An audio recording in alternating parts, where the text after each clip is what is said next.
This video is sponsored by Ram Ram Group of the Companies. कुंभ जहां आस्था का विषय है, प्रचार प्रसार इतना हो रहा है, लेकिन तैयारियां भी अधूरी हैं। जब दोबारा सरकार बनी तो आप पे ना विश्वास करके बसपा से आए हुए ब्राह्मण नेता पे विश्वास किया है। ये सब मिथ्या है। बीजेपी में 75 साल बाद वरिष्ठ हो जाता है। अगला कौन होगा? पहले उत्तर प्रदेश में ठेका दिया जाता था पास कराने का, आपने वो बंद करा दिया। अगर आप इतना मुझे छेड़ रहे हैं तो मैं आपको एक किस्सा बताऊं। हाँ। कैसे नकल लुकी।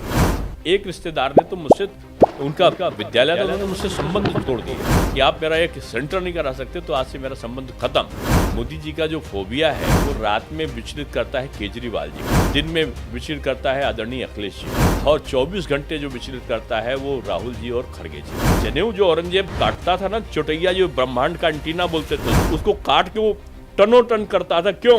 वो शास्त्रों को पुराणों को जो आक्रांता थे विदेशी क्यों जलाया? नालंदा जलाया, तक्षशिला जलाया, इसलिए कि इनकी संस्कृत और संस्कार जब तक रहेंगे तब तक ये सनातन को मानने वाले जातिहीन व्यवस्था में मिलकर रहेंगे। यूपी की सियासत में एक नैरेटिव सेट किया जा रहा है कि सरकार ब्राह्मण विरोधी है। आप जाति से और संप्रदाय से क्यों परिभाषित करते हो व्यक्ति के अपराध को? गोरखपुर उपचुनाव में आपने योगी जी को उन्हीं के गढ़ में हरा दिया, साइकिल पे सवार होकर। जिन्होंने अंग्रेजों की दलाली की, वो मलाई खाएंगे। अब आप मंत्री, अब मलाई मुझे उम्मीद है जल्दी मिल जाएगा। हम लोग तो मिशनरी आदमी ना, संविधान में मिला हुआ हक क्या है? सबको शिक्षा, सबको स्वास्थ्य, सबको रोजगार मिले। आप रोजगार भी कहाँ दे रहे हैं? कितना नौकरी निकल गई? वही कह रहा हूँ। क्या जरूरत है कि आपको कोई छोड़ना ही नहीं चाहता है? इसे कहते हैं history the mother of politics, movement is the father of politics. अंदर खाने की चर्चा होती है कि मंत्री जी लोग बैठक तो कर लें, जो भी वो चाहते हैं वो पूरा नहीं होता है। ऐसा नहीं है। पहले बसपा, फिर सपा, फिर बीजेपी के साथ आ पाए। तो जिस पे आप आरोप लगा रहे थे उनके साथ बैठने का क्या जरूरत अरे है? यार, स्कूल है, वो किसी की बपौती थोड़ी है पार्टी। आप खुद एमएलसी हैं, बेटा चौरी चौरा से विधायक है, एक बेटा पूर्व सांसद, एक बेटा अलग विधायकी की तैयारी कर रहे हैं, तो आप भी जो कुनबा है वो पूरा आपका भी वही सैफई परिवार की तरह होता जा रहा है। भारतीय जनता पार्टी कहती थी कि नहीं हम अकेले जीत गए हैं। रईस, हम जो आए इस पार्टी निषाद पार्टी प्रदेश भर में, तब भारतीय जनता पार्टी आई ना। अब संबल की बात आएगी तो आप कानून करेंगे, लेकिन अब जैसे हज की बात आएगी तो आपको सब्सिडी चाहिए। जैसे वक्त पे बात आएगा तो आपको वो कानून नहीं चाहिए। 3 तलाक की बात हो, आपको ये कानून नहीं चाहिए। कॉमन सिविल कोड आपको नहीं चाहिए। यूसीसी आपको नहीं चाहिए। आपको शरीयत अपने हिसाब से यूज करना है और संविधान भी अपने हिसाब से करना है। कि सबसे ज़्यादा अगर किसी ज़मीन किसी के पास है तो पहले नंबर पर आर्मी, दूसरे नंबर पर रेलवे और तीसरा वक्त। आर्मी क्या करे? देश की सुरक्षा। और रेलवे का काम एक जगह से दूसरी जगह ले जाना, यात्रा को आसान करना। वो क्या काम करता है? लोग इस्लाम से नहीं परेशान है। परेशानी मुसलमान बन रहा है दुनिया में। इस्लाम का पार्ट नहीं है ट्रिपल तलाक। मौलवियों ने अपनी खुद की शरीयत थोपी है। गंगा तो पवित्र करती है, तो जो लोग अपवित्र लोग जाएंगे तो उनको तो डुबो देगी। अल्लाह और रसूलुल्लाह की शरीयत अलग है और मुल्ला की शरीयत अलग है। ऐसा नहीं है कि प्रदेश का बंटवारा कर देना सही है। अगर बड़े राज्य हैं उनको विभाजित किया जाए तो वहाँ विकास ज्यादा अच्छा होता है। 1 करोड़ में आप उत्तर प्रदेश के कप्तान बन जाएंगे। उत्तर प्रदेश में दूसरे राज्यों से लाकर खिलाड़ियों को खिलाया जाता है और उसे पैसा अंडर 16 में 12 से 15 लाख रुपए, फिर अंडर 19 में 30। पूरा मेनू कार्ड तैयार है। मतलब ये पूरा बना हुआ है। अगर भगवान की कृपा इन पे हो गई तो पूरा भारत क्राइम मुक्त हो जाएगा और जितने ये कट्टरवादी है ये सब पाकिस्तान भागते मिलेंगे। तो मतलब आप चाहते हैं कि अगला देखिए, हम सीएम योगी जैसा हो। व्यक्तिगत हम चाहेंगे कि हमारा भगवाधारी पीएम हो। भारत में जितने भी मंदिर थे सबको मस्जिदों में तब्दील किया। ये तो मुगलों ने किया। इस समय का जो भारत है पूरा हिंदू जाग गया है, पूरे हिंदू सतर्क हो गए हैं। योगी आदित्यनाथ मुख्यमंत्री ने आदेश दिया था कि आप अपने नेम प्लेट को दुकान के बाहर लगाएं। जहाँ भी आप जाएंगे अब्दुल रशीद जो होगा मोनू के रूप में होगा, बशीर जो होगा सोनू बना होगा, उनके माथे पे टीका भी होगा। वो आजकल शिखा भी रखने लगे हैं। और अगर होटल में उसका नाम लिखा होगा, हम जितने सनातनी जितने हिंदू हैं हम अपनी रक्षा स्वयं कर पाएंगे। मुझे याद है 2019 में हमारा महाकुंभ का मेला था। उस समय हमारे माननीय गृह मंत्री जी उन्होंने मुझे कहा कि देखिए आप सबको जो है जितने भी जातियां हैं ओबीसी, एससी, एसटी सबको साथ लेकर चलना पड़ेगा। खाली उनको साथ नहीं बनाना है, उनको पद भी देना है। जब हमारे माननीय प्रधानमंत्री जी राम मंदिर में गए, जब वो दंडमस्तक भगवान के सामने हो गए, पूरा उनका जो माथा था जमीन पे लेट गए, नतमस्तक हो गए। हमें ऐसा लगा हमने पहली बार ऐसा राजा। हमें गीता पे स्वाध्याय करना चाहिए, गीता का ध्यान करना चाहिए, हमें महाभारत पे ज़्यादा जोर देना चाहिए, क्योंकि अगर महाभारत नहीं होता शांति नहीं होती। इसलिए एक बार ऐसा युद्ध अवश्य होना चाहिए जिससे शांति हो जाए। कुंभ में हमने किसी को प्रतिबंधित नहीं किया है। जो संगम को आके दंडवत प्रणाम करे, जो गंगा के जल को लेकर मस्तक से लगाए, जो संगम के तट पर लेटे हुए हनुमान जी को मस्तक झुकाए और उनका सिंदूर, पवित्र सिंदूर अपने मस्तक से लगाए, उन सब का स्वागत। महामंडलेश्वर जूना अखाड़ा क्या चाहते हैं कि अल्पसंख्यकों को, मुसलमानों को प्रतिबंधित करना चाहिए या नहीं करना चाहिए? जो गैर हिंदू हैं, गैर सनातनी हैं, उनका व्यवसाय वहाँ प्रतिबंधित किया जाए कुंभ क्षेत्र में। आज देश के अंदर जितने भी बांग्लादेशी और रोहिंग्या घुसे हुए हैं, ये घुसपैठिए हैं। इन सब लोगों को पहले ढूंढ ढूंढ कर मार मार के देश से बाहर किया जाना चाहिए। भगवाधारी, टीकाधारी इस देश की राष्ट्रीयता है। आज मैं कहता हूँ कि बांग्लादेश के अंदर भारत को सैन्य कार्रवाई करनी चाहिए। सनातन की बात होती, हिंदुत्व की बात होती, लेकिन एक महीने से हमारे सनातनी हिंदू भाई वहाँ पे पीटे जा रहे हैं, रो रहे हैं, उनके साथ महिलाओं के साथ बर्बरता हो रही है, और यहाँ की सरकार, हमारी सरकार, अपनी सरकार चुप होके बैठी। हमारे हिंदू सनातन संतों ने झोली पसार कर कहा था कि हमारी आस्था के 3 स्थान हैं, अयोध्या, मथुरा, काशी। ये हमें लौटा दो। आगे किसी और स्थान के बारे में कोई चर्चा नहीं। क्या लगता है 2029 में पीएम योगी जी को होना चाहिए? इस देश के व्यवहार को और इस देश की आवाज को देख के तो ऐसा ही लग रहा है। मतलब आपको लगता है जब भगवाधारी दिल्ली की उस सत्ता की उस कुर्सी पे काबिज होगा, तब जाके वो जो परिकल्पना सोची हुई है सनातन और सभ्यता, हिंदुत्व, हिंदुस्तान की, वो जाके पूरी होगी। ललना गाढ़े विपति आके पाल में होरी ला जाना माल हो।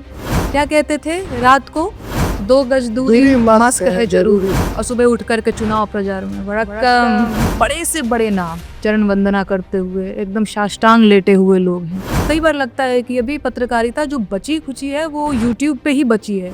तो पोर्न स्टार है मियां खलीफा, तो बता दिया कि उसका चश्मा और मेरा चश्मा मैच करता है। पहले सुननी बिहार में काबा, फिर आयल यूपी में काबा, नौका अगल दिल्ली में काबा, कहीं कुछ बा कि सब बरिए के बड़ी कोई लाठी बा। अरे हवा दगाबाज रजऊ, नारेबाज रजऊ, जुमलेबाज रजऊ। हर कोई आदमी आज यहाँ रीढ़ वाला नहीं है, यहाँ लोग बिक जा रहे हैं। बहुत बड़ी गाड़ी से नहीं चलेंगे, यही होगा ना। दाल भात चल तो रहा है, 2-4 बीघा खेत है, खेती कर लेते हैं। लाखों का पर्दा, लाखों का बंगला, लाखों का टॉयलेट सीट बा, अरे चौकीदार के मिनी वर्जन इहो बड़का ढीठ बा। काबा दिल्ली में काबा। भी हम देखिए 21वीं सदी में है, लेकिन महिला के साथ जो उत्पीड़न होना है वो कम नहीं हुआ है। मुझे भी इन चीज़ों से बहुत कष्ट होता है। महिलाओं के लिए बहुत संघर्ष वाली स्थिति है। कोई भी मीटिंग होती है तो वहाँ पति प्रधान पहुँचते हैं, उनको यही नहीं पता, उनको सिर्फ अंगूठा लगाना और सिग्नेचर करने से मतलब होता है कि पति क्या कर रहा है उनको नहीं पता। आप लोग कम से कम इस बात को महसूस कर पा रहे हैं कि जहाँ महिला अगर पुरुष से ऊँचे वाले पद पर है तो पुरुष कहीं ना कहीं अनकम्फर्टेबल है। जब महिला ज़्यादा पढ़ लिख जाती है तो अपनी हक की बात करती है, हिस्सेदारी की बात होती है, और यही जो कारण है आज के दौर में बढ़ते तलाक का कारण है। इस पर आप क्या सोचते हैं? डिवोर्स का बात कब होता है? जब दोनों का अहम टकरा जाता है। जब वो अपने अधिकारों की बात घर में करते हैं वो पुरुषों को सहन नहीं होता। पर कभी ये कहा है कि भाई बहन स्कूल से आई है या ऑफिस से आई है और भाई से कहते हैं कि 1 कप चाय बना के पिला दो? नहीं ना। पुरुष उत्पीड़न के भी बहुत हमारे पास मामले आते हैं क्योंकि पुरुष बर्दाश्त नहीं कर पाते। जब आप महिला आयोग की अध्यक्ष बनी तो अपर्णा जी ने पदभार ग्रहण ही नहीं किया पहले। देखिए, ये सिर्फ आप लोगों की फैलाई हुई बातें हैं। ये हिंदुस्तान के तो कम से कम संस्कृति या संस्कार नहीं है कि भारत जैसे देश में कहीं वृद्धाश्रम चलाए। महिला की सबसे बड़ी दुश्मन महिला ही होती है। कोई ससुर नहीं कहा होगा कि बच्चा लड़का क्यों नहीं हो रहा है, सास ही कहती लड़का नहीं हो रहा है। शैलेंद्र सिंह, माफिया का नाम मुख्तार अंसारी। तुम नाम नहीं लेना मुख्तार का। मुख्तार इतना बड़ा माफिया कैसे बन गया? मुख्तार अंसारी और कृष्णानंद राय के बीच में क्रॉस फायरिंग है कैंटोनमेंट थाना क्षेत्र में। क्या उस बीच में मुख्तार ने भी आपको धमकी दी? अब मुख्तार को इतना दहशत हो गई थी, उनको बाद में पता चला कि वो तो मैं कैंट स्टेशन के सामने बुलाया था इनको डील करने के लिए, और ये हुआ था कि लाइव इनकाउंटर भी हो सकता है, इस तैयारी में था। जहाँ के आपके पास चार्ज था वहाँ के आज भी एक हैं धनंजय सिंह जी, उनका भी नाम खूब चलता है। धनंजय जो वहाँ बंद थे बाराबंकी जेल में, इनका ट्रांसफर मैंने करा दिया फतेहगढ़ कन्नौज जेल में, जहाँ पे फोन उन काम नहीं करता। खत्म 2 मिनट में माफियागिरी लोगों की। यूपी के सबसे अच्छा डीजीपी कौन रहा है? तो डीजीपी का हमारे लिए तो कोई महत्व नहीं था, क्योंकि हम अपना निर्णय अपने से लेते थे। सबसे अच्छा मुख्यमंत्री कौन लगा? पहले कल्याण सिंह का रिज्यूम देखा मैंने, वर्तमान में योगी जी हैं, लेकिन अभी भी इनको कुछ अपने को ठीक करना है। यूपी को का 18 से आज 5 साल हो गया, 6 साल होने को है, कोई सुध नहीं ले रहा है सेंट्रल गवर्नमेंट में जाके कि उसे पास करा के उसे इम्प्लीमेंट किया जाए।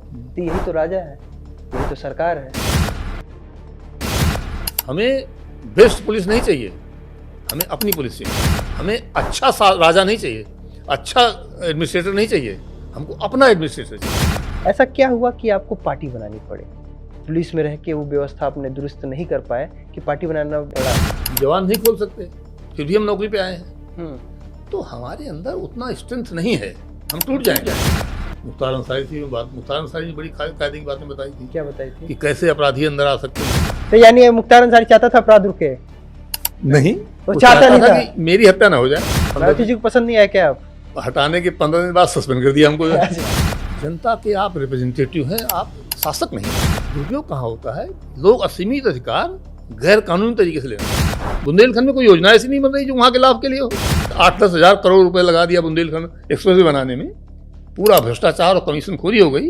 बुंदेलखंड का कोई लाभ तो उससे हो रहा है। इतना ही दबाव होता है तो आप भी ऑफ कर लेते, आप भी दबाव ले लेते। ये मंत्री को या विधायक को या सांसद को कानून के बाहर नहीं जाना चाहिए। अगर वो काम वो सेवा में रहते हुए हुआ रहता तो सवाल करने की जरूरत ही नहीं पड़ती, एक नजीर बन जाती दूसरों के लिए। ऐसा है क्या कि लखनऊ के लिए मेट्रो समय से पहले आ गई? 10-90 को एक तरह से कहा जाए तो ठिकाने ही लगा दिया गया है। जो पब्लिक का पैसा लगा है तो उसको सही तरीके से इस्तेमाल होना चाहिए। ऐसा मन में नहीं आया कि अगर 2-3 पेटी दबा दिया रहता, मैं भी तो बढ़ा दिया रहता तो आज कुछ और व्यवस्था होती। ज्यादा भीड़ माने मुख्यमंत्री जी की यहाँ आ रही है जिलों से, तो जरूर ये रिफ्लेक्ट करता है कि कहीं ना कहीं उनकी समस्याएं हल नहीं हो रही है। एक नेताजी मिलने आते हैं और पहले दबाव बनाते हैं कि भाई उस अधिकारी पे कार्रवाई करो। जब मैंने कह दिया जांच कराएंगे, कोई 2-3 घंटे में थोड़ी परिणाम आ जाता है जांच में।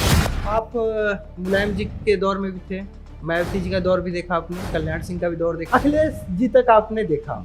तो सबसे अच्छा मुख्यमंत्री आपके हिसाब से कौन है? आईएएस के लिए कहा जाता है, आईएएस और भ्रष्टाचार इनका जो दोस्ताना होता है जय वीरू टाइप का होता है। हाँ, कुछ प्रतिशत तो जैसे हर सेवा में है, आईएएस में भी वो बात आ गई है। मुझे ऐसा लगता है कि जो निचले तबके पे आप कार्रवाई कर देते हो खाना पूर्ति है। एक आपका और आपके समय की परियोजना थी जेपीएनआरसी, हाँ, उसको भी ठप कर दिया गया, वो बंद कर दिया आपने- गया, हर साल अब बवाल। गाजीपुर में आपसे तो मुख्तार का दौर था, ये अफजाल अंसारी जी तो मैं समझता हूँ बड़े अच्छे विधायक हैं। तो फिर अब चुनाव नहीं लड़ेंगे? अभी मेरा कोई ऐसा कोई विचार नहीं। तो फिर क्यों चुनाव लड़े थे? जो कि मेरे ऊपर बहुत ज़बरदस्त प्रेशर आया। मैं आईबी के लोगों के साथ में टच में था और उनको मैंने बिना किसी के सिवाय मेरे और किसी को नहीं पता था कि ये आईबी के ऑफिसर हैं। कुछ एक को मैंने श्रीनगर भेजा, कुछ को यहाँ रखा, और जब ये हो गया काम तो उन्होंने कहा कि आपके लिए हम स्पेशल फंड से चेक देना चाहते हैं, आप बताएं कितने का चेक बनाएं। अब सरकार का दबाव आ गया, किसी मंत्री का फोन आ गया, जी ये मेरे विधानसभा का है, मेरे लोकसभा का खबर है, इसे मत चलाइए, अब चूंकि शासन का कॉल है। ऐसे में नहीं, ऐसे में भी अगर स्टोरी में सच्चाई है तो जरूर चलती थी। आपने जिस नाम का भी जिक्र किया रामदेव महाराज का, उसमें भी आपका क्रेडिट है। शुरुआत में वो जो चंकई जाने शुरू हुए थे योग के, वो आपके दौर में जी पे आया था, आप ले ना ले। एक संस्था है वक्फ बोर्ड, वो बकवास बोर्ड है। अरे वक्फ बोर्ड छोड़ो, तुम्हारे बाप दादे पैदा नहीं हुए थे, जो मंदिर खंडेर पड़े हैं जहाँ कोई दीप जलाने वाला नहीं है। क्या सरकार ने उसके संरक्षण संबंध में कुछ किया? नहीं किया। हमारा जो सनातन बोर्ड बनेगा, हमारे जितने धार्मिक संस्था है उसका संचालन हम करेंगे। शस्त्र में जयते शास्त्र में जयते की परंपरा है, अखाड़े का मतलब ही है। लेकिन हिंदू एक मंच पे आ क्यों नहीं पाता? क्यों वो जातियों में बढ़ जाता है? अब मैं डॉक्टर नहीं हूँ, मैं क्लिनिक खोल के बैठ जाऊँ तो क्या होगा? लेकिन अभी तो यही हो रहा है, जो डॉक्टर नहीं वो भी क्लिनिक खोल ले रहा है। तेज प्रताप सुनिए, आपको चुनाव में ही क्यों लाया जाता है? काफी हैं, पर्याप्त है भाजपा के। तेज प्रताप और तेजस्वी, आपको सबसे ज्यादा क्लिक किन से बात करके मिलता है? तो मैं उनसे तो बहुत बात होती है, कई बार सोशल मीडिया पे शेयर भी करते हैं कॉल को। मोदी और योगी जी में कौन बेहतर है?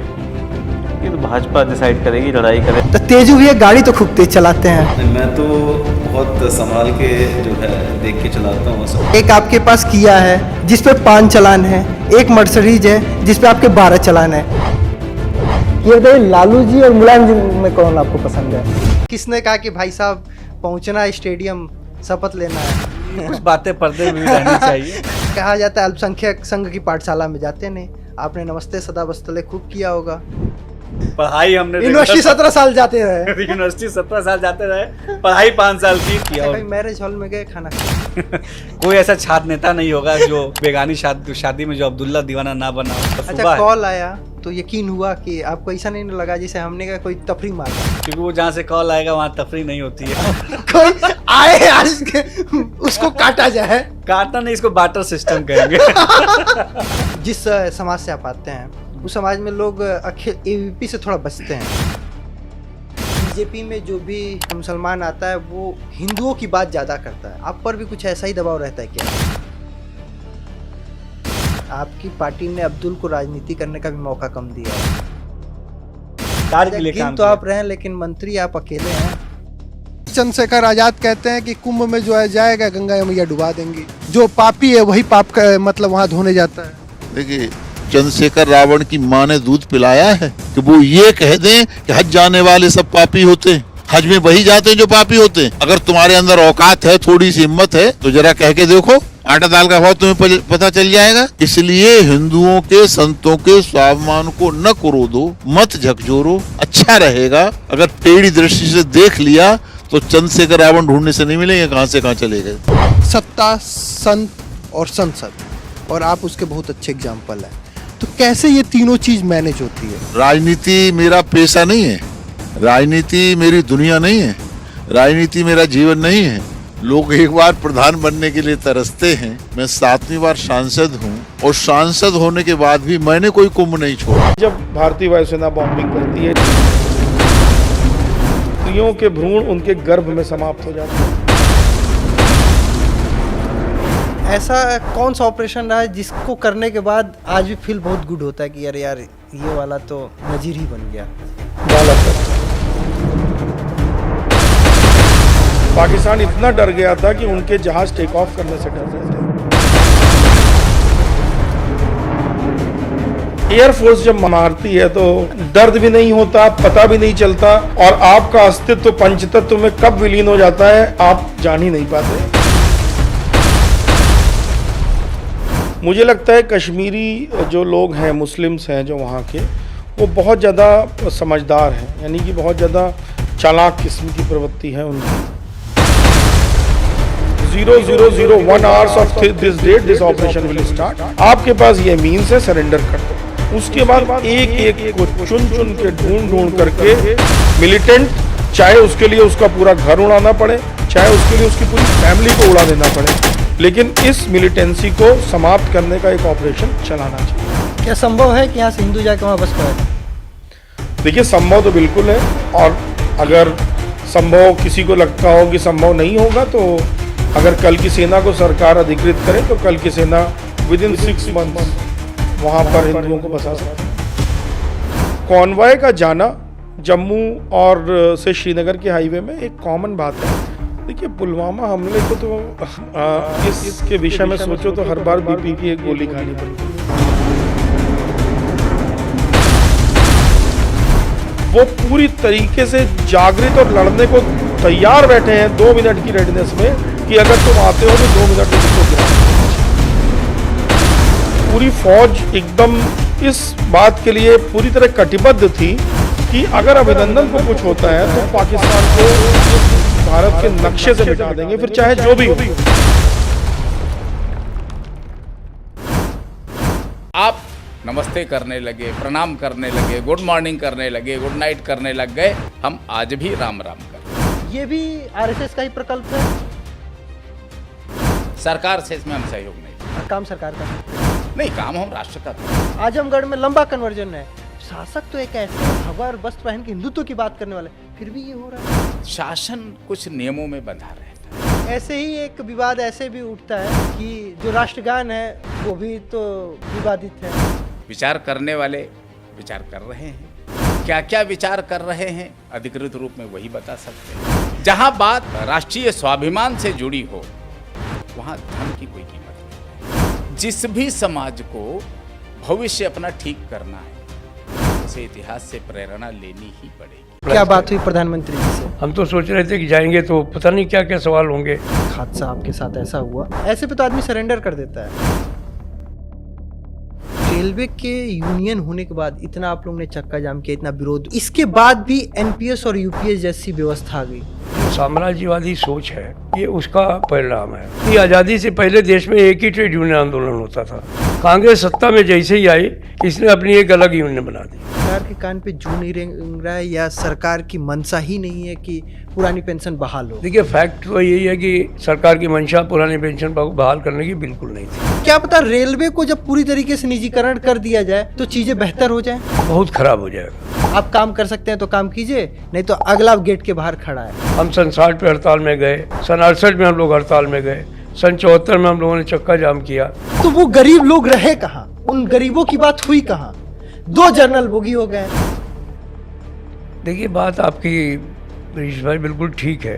अब आप आगे हार्डकोर पॉलिटिक्स में आने वाले हैं। अब यूनियन की बात छोड़ के आप देश की बात करने वाले हैं। हम उन 2 करोड़ लोगों का रोज क्या करेंगे जो हमारे गरीब लोग हैं? ये बर्बाद कर देंगे। ये ठीक है, मैंने अपना बच्चा खो दिया, लेकिन ये लाखों बच्चे भी तो मेरे ही सहारे हैं। इनको कौन देखेगा? इनको कौन देखेगा? रेलवे प्रिंसिपल एम्प्लॉयर है, इसकी जिम्मेदारी रेलवे को लेनी होगी।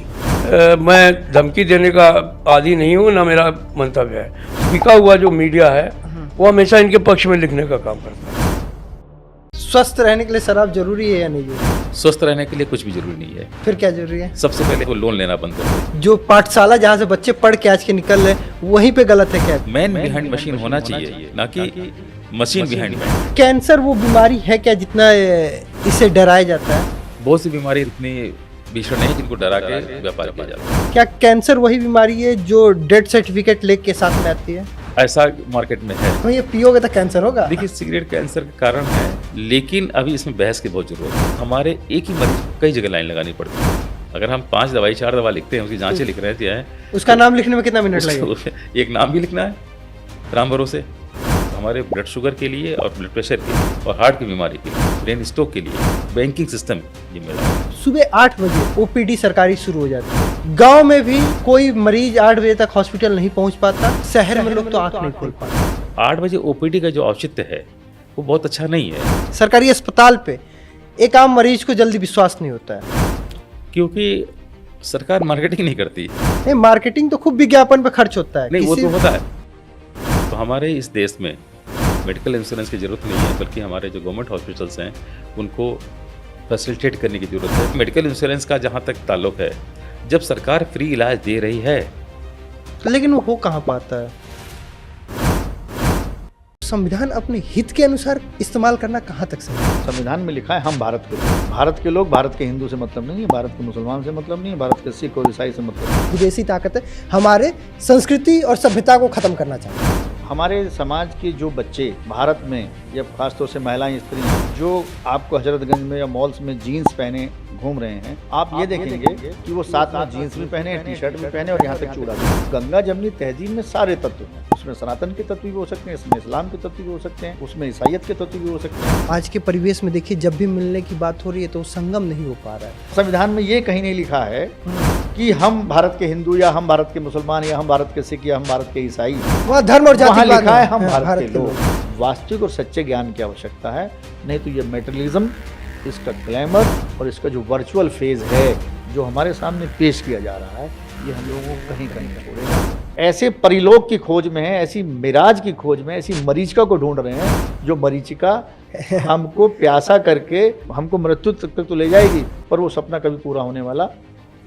तो भारत की राजनीति देखिए तो दलित के इर्द गिर्द ही घूमती रहे। भारतीय राजनीति इसीलिए दलित राजनीति के चारों तरफ घूम रही है कि भारत के समाज की कॉन्शियस में ये आ गया है कि ये हमारा इंटीग्रल पार्ट तो है, परंतु इसके साथ गलत हुआ, ये हमारे साथ उस पायदान पर नहीं खड़ा जहां हम खड़े हैं। कैसे कोई एक अधिकारी सुपर अथॉरिटी हो सकता है कि वो ये डिसीजन ले ले कि हाँ क्या गलत है, एक्शन ले लिया जाए। इंडियन कल्चरल सोशल इथॉस में इक्वलिटी और जस्टिस की कोई जगह है नहीं। इंसानियत की जाने भी कैसा सफर जाने, हैवानियत भी जाती नहीं है हमारी। वक्त के हुक्मरान से कोई जाके पूछे इस देश में तुम्हारे क्यों सुरक्षित नहीं है नारी। एक जस्टिस का किसी जनप्रतिनिधि के साथ मेल जोल कैसा होना चाहिए। मैं किसी बड़े कैपिटलिस्ट के खिलाफ मुकदमा लड़ने में आ जाऊं तो आप समझिए कि मैं नहीं लड़ पाऊंगा, उसकी टर्म्स में कॉम्प्रोमाइज करना पड़ेगा। मतलब हम ये मान के चले कि एक पूर्व न्यायाधीश साहब कह रहे हैं कि न्याय बहुत महंगा है। हम सब क्या लॉ ब्रेक करने में हमको प्रिविलेज महसूस होता है। मैं अगर टोल वाले को कह दूं भाई मेरा टोल नहीं रहे, मैं पूर्व जज हूँ, मैं ये हूँ, मैं वो हूँ, और वो न ले, तो मेरे साथ बैठने वाले बड़े खुश हो गए कि साहब जज साहब का बड़ा असर रौला है। कभी हाल में चालान हुआ अभी मैंने 15-16 हज़ार रुपये भरवाए। बुलडोजर का जो मुख है वो एक विशेष समुदाय की तरफ है। मेरे ख्याल से कहीं ना कहीं तो नीयत खराब थी, ये तो मानूंगा। कटेंगे तो कटेंगे, आप कैसे दो। असल में हमने स्मार्ट सिटी बना रहे हैं, स्मार्ट विलेज बनाए और वहाँ चीज़ों पर वर्क करें तो मैं समझता हूँ चीज़ अच्छी हो सकती है। 1991 वर्षिप एक्ट किन जन्मभूमि मामले में लागू नहीं। उसके बाद अभी ज्ञान व्यापी वाला जो मामला है वो लोअर कोर्ट में है। ऐसे मतलब मामले चलते रहे तो बहुत से मंदिर हैं जो अभी इस लिस्ट में आने बाकी हैं। तो कभी मेरे कोर्ट में आए हैं। आप मुख्तार अंसारी और अतीक अहमद को कैसे देखते हैं? नेचुरली मेरी नज़र में तो मुख्तार बेटर देन अतीक, इसमें कोई शक नहीं। नया हौसला नई उड़ान भरनी है, मेहनत अब हमें सुबह शाम करनी है, नए खतरों से खेलना है, हमें फलसफे की एक नई किताब लिखनी है।